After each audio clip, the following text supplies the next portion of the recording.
बताइएगा कि पंजाब की काबीना की तश्कील में वक्त क्यों लिया जा रहा है, और दूसरा फैसले आप कर रहे हैं सुप्रीम कोर्ट के फैसले के मुताबिक हुकूमत से मुराद तो काबीना है, खाली वज़ीर आज़म या वज़ीर आला तो नहीं है। जी बहुत शुक्रिया जी। देखिए, पहले तो गुजारिश ये है कि कैबिनेट जो है उसको उसकी अनाउंसमेंट अब राउंड द कॉर्नर है, किसी भी वक्त उसकी अनाउंसमेंट हो सकती है।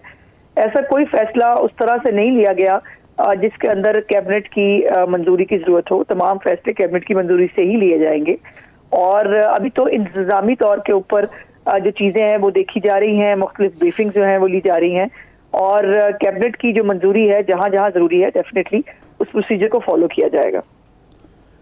नहीं, ये ताख़ीर की वजह क्या है? कमोबेश 5-6 दिन तो हो गए हैं, जबकि माजी में तो ये होता था कि जब भी वज़ीर आला हल्फ उठाता था 1 या 2 वज़ीर साथ बना लेता था ताकि कैबिनेट का वो जो कानूनी पोजीशन है वो हो। इस दफ़ा एक पार्टी की हुकूमत है, कोई मखलूत हुकूमत भी नहीं है, कोई दबाव भी नहीं है, इसके बावजूद ये अंदरूनी कोई इख्तलाफात हैं या अंदरूनी दबाव है जिसकी वजह से ताख़ीर हो रही है? नहीं, साहब ऐसी कोई इख्तलाफात और दबाव वाली बात है ही नहीं जी। सिर्फ ये है कि जो मरीम नवाज साहिबा बहुत सोच समझ कर अपनी कैबिनेट बना रही हैं और बाकायदा जो बैकग्राउंड है, जो एजुकेशनल बैकग्राउंड है, जो एक्सपर्टीज है उसके मुताबिक जो है वो पोर्टफोलियोज वो देना चाहती हैं और इसमें उनको जो है होमवर्क के ऊपर जो है ये कुछ टाइम लग गया।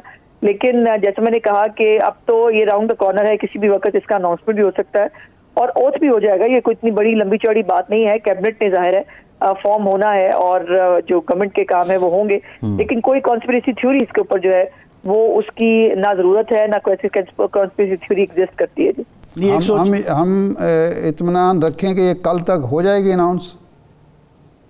जी मैं कह नहीं सकती, जाहिर है ये अनाउंसमेंट तो सीएम ऑफिस की तरफ से जो है वो होगा, कल हो सकती है, परसों हो सकती है, कभी भी हो सकती है। अभी वैसे भी आपको पता है कि नेशनल असेंबली जो है उसके अंदर भी जो है उसका भी अल्हम्दुलिल्लाह इजलास हो गया है, वहां पर भी हम कैबिनेट मेकिंग के अंदर जा रहे हैं और बेशक पंजाब में हम किसी इत्तेहादियों की जरूरत नहीं थी, लेकिन फिर भी हमने तमाम पॉलिटिकल पार्टीज को ऑन बोर्ड लिया है। हमारे साथ काफ लीग शामिल है, हमारे साथ पीपल्स पार्टी शामिल है, हमारे साथ बहुत सारे इंडिपेंडेंट शामिल हैं।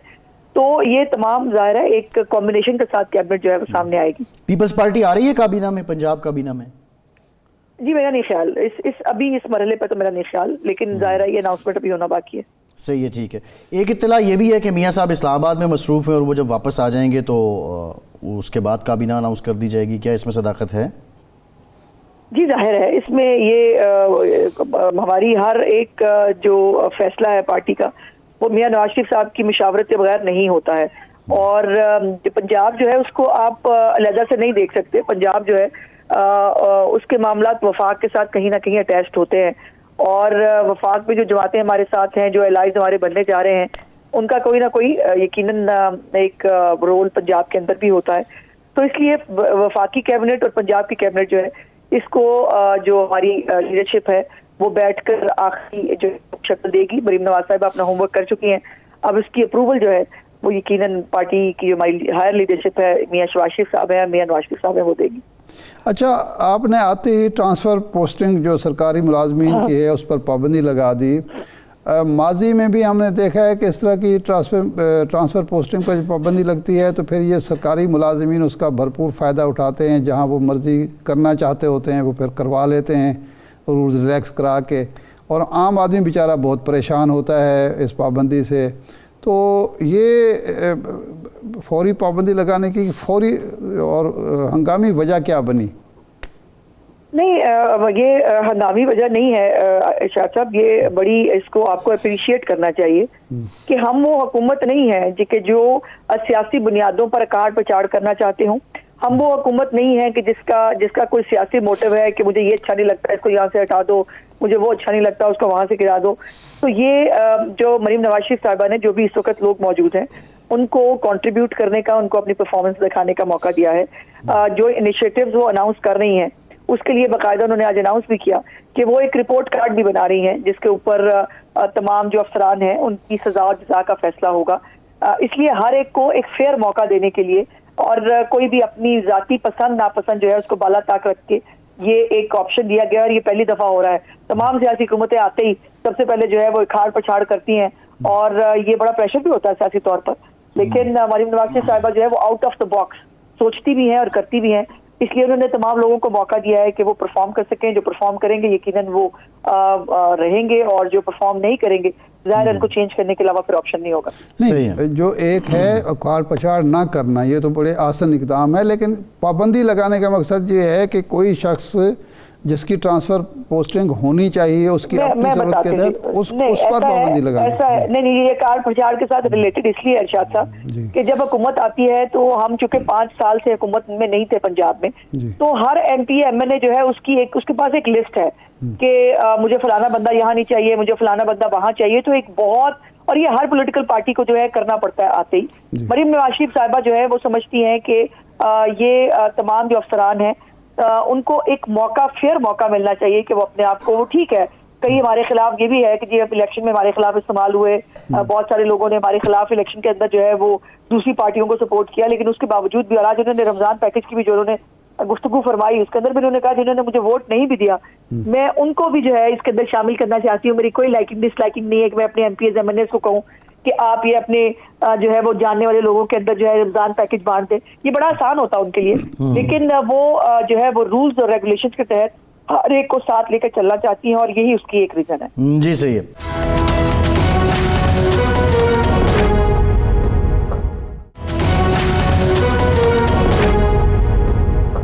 अच्छा, मरियम नवाज साहिबा हम खासी मुतहर्रिक हैं पंजाब में, देखा हमने कि चार्ज लेते ही उसके बाद उनके दौरे भी चल रहे हैं, बहुत सी एक्टिविटीज़ भी हो रही हैं। वफाकी हुकूमत और पंजाब हुकूमत की जो प्रायोरिटीज़ और पॉलिसीज़ हैं क्या वो यकसाई होंगी मुस्लिम लीग नून के मंशूर के मुताबिक, या पंजाब में बिल्कुल एक अलहदा से आपका विजन मिशन है? नहीं, बिल्कुल ऐसा नहीं है, बल्कि मैं अगर आपको ये बता सकती हूँ कि जितनी भी ब्रीफिंग्स होती हैं, जितने भी महकमों के साथ मैडम जो है वो अपनी उनके साथ मीटिंग्स करती हैं, उसके अंदर बाकायदा तौर पर उनके ये इंस्ट्रक्शंस होती है कि जो हमारा मैनिफेस्टो है उसको पढ़कर उसके मुताबिक महकमों के अंदर जो है वो ब्रीफिंग्स लाई जाए। तो तमाम महकमे जो है वो हमारे मैनिफेस्टो के मुताबिक जो है, जो हमने इक़दामात उसके अंदर वादा किया है उसके मुताबिक वो ब्रीफिंग लेके आते हैं, उसके मुताबिक वहाँ पे गुफ्तगू होती है और उसके मुताबिक ही मैडम जो है वो फैसले करती हैं। अच्छा, मरियम साहबा का जब हल्फबरदारी हुई, इंतखाब हुआ, इंतखाब के मौके पर असम्बली में जो माहौल था वो बहुत पुरसकून था। अपोजिशन ने टोकन वाकआउट किया और बाहर जाके बैठ के असम्बली के अंदर तकरीर भी बड़े इत्मीनान से हुई, बाकी मराहल भी। तो ये कोई अंडरस्टैंडिंग थी अपोजिशन के साथ? जी नहीं, कतई नहीं, ऐसी कोई अंडरस्टैंडिंग ना थी, बल्कि उन्होंने, आपको याद होगा, उन्होंने मिस किया। उन्होंने कहा कि अच्छा होता कि ये नारे लगा रहे होते, अच्छा होता कि ये हाउस में होते। और फिर जब अगले दिन वो आए हैं तो बाकायदा मरियम नवाज शरीफ साहिबा उठ के अपनी सीट से अपोजिशन लीडर के पास गई और उन्होंने बल्कि अपनी तकरीर में भी 5-6 मरतबा अपोजिशन को ताउन भी, यकीन दहानी भी कराई और कहा कि मैं आप सबको साथ लेके चलना चाहती हूँ और यही पाकिस्तान के मफाद में है। जो इस वक्त कौमी असम्बली में चल रहा है, या तो मुझे बताएं इससे कोई आम आदमी का भला होता है। अब IMF को खत लिखना वो क्या था? IMF को खत लिखना पाकिस्तान को नुकसान पहुंचाना था, एक मुल्क दुश्मनी थी।